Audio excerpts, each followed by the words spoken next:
Pemirsa, pasca banjir bandang, warga Papakelan kekurangan pakaian bersih dan peralatan mandi.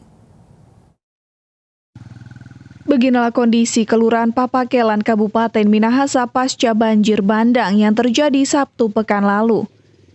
Banjir bandang di Kelurahan Papakelan berdampak ke 248 kepala keluarga yang di dalamnya ada 819 jiwa.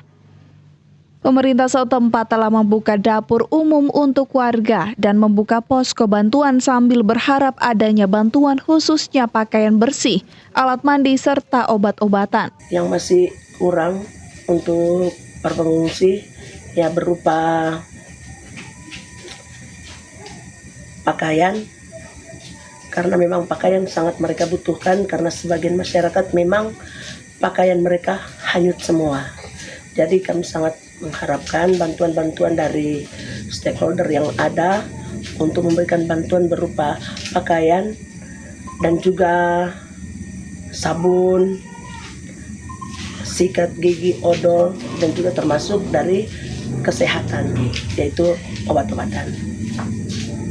Yang mengungsi di tempat pengungsian kira-kira anak berjumlah 50, sudah termasuk dengan yang remaja.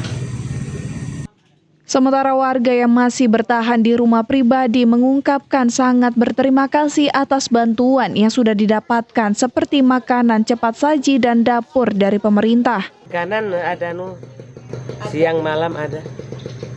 Siapa yang kasih? Dari lurah tuh.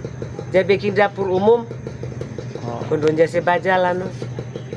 Ada mengungsi atau tetap di rumah sini? Tetap di rumah.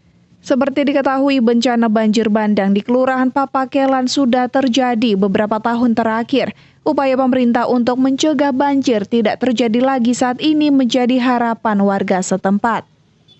Hizkia Warangiran melaporkan untuk Kawanua TV.